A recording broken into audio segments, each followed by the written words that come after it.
জন্মের পরপরই সন্তানের জন্য সবচেয়ে নিরাপদ আশ্রয়স্থল হচ্ছেন মা। হাজারো খারাপ পরিস্থিতিতে সন্তানকে আগলে রাখেন মা। পৃথিবীতে এমন কোনো প্রাণী নেই যেখানে এর ব্যতিক্রম লক্ষ্য করা যায়। সন্তানকে বাঁচাতে মায়েরা তাদের জীবন উৎসর্গ পর্যন্ত করতে প্রস্তুত থাকে। কিন্তু প্রকৃতির কিছু নিয়ম আছে যা সত্যিই চাঞ্চল্যকর।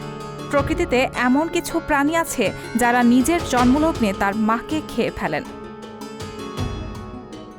ব্যাপারটি অবিশ্বাস্য মনে হলেও সত্যি। প্রকৃতির নিয়মেই এমনটি ঘটে। জনপ্রিয় টিভি চ্যানেল ন্যাশনাল জিওগ্রাফির একটি প্রতিবেদনে বলা হয়েছে, গবেষণায় দেখা গেছে স্ত্রী মাকড়সা তার সন্তানদের কাছে নিজের দেহ খেতে দেয়। দক্ষিণ আফ্রিকায় স্টেগোডিফাস ডুমিকোলা প্রজাতির স্ত্রী মাকড়সার মধ্যে এই স্বভাব দেখা যায়। এই প্রজাতির মাকড়সার সব স্ত্রী মাকড়সা সন্তান জন্ম দেওয়ার ক্ষমতা রাখে না। মাত্র 40% স্ত্রী মাকড়সা প্রজনন করার সুযোগ পায়, কারণ তারা পুরুষদের তুলনায় ধীরে ধীরে পরিপক্ব হয়। অনেক স্ত্রী মাকড়সা আছে যারা কুমারী থাকে সারা জীবন। এমনকি স্ত্রী মাকড়সা সন্তান জন্মের পর সন্তানদের বাচ্চাতে নিজেকেই খেতে দেয়।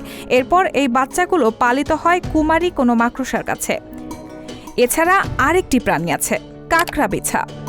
বিষাক্ত প্রাণী হিসেবে এই প্রাণীটির কুখ্যাতি আছে এমনিতেই। অনেক ভয়ঙ্কর প্রাণীকেও কাঁকড়া বিছাদের বিষের কাছে হার মানতে হয়। এরা একই সঙ্গে 100-এর বেশি বাচ্চা জন্ম দেয়। বাচ্চারা মায়ের পিঠের উপর চলাচল করে অন্যান্য শিকারীদের থেকে বাঁচার জন্য। এই সময় বাচ্চারা মায়ের মাংস খেয়েই বেঁচে থাকে।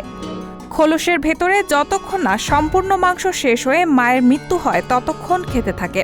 মায়ের সব মাংস খেয়ে ফেলার পরেই বিচ্ছুরা তার পিঠ থেকে বিচ্ছিন্ন হয়ে স্বাধীনভাবে বসবাস শুরু করে। এরা সাধারণত পোকামাকড় এবং অন্যান্য মেরুদণ্ডী প্রাণীদের শিকার করে। তারা শিকারকে সংযত করতে এবং হত্যা করতে বা শিকারদের বিরুদ্ধে আত্মরক্ষা করতে তাদের দুটো হাত ব্যবহার করে, যা দেখতে চিমটার মতোই। রাহানা মুন, সবার কথা।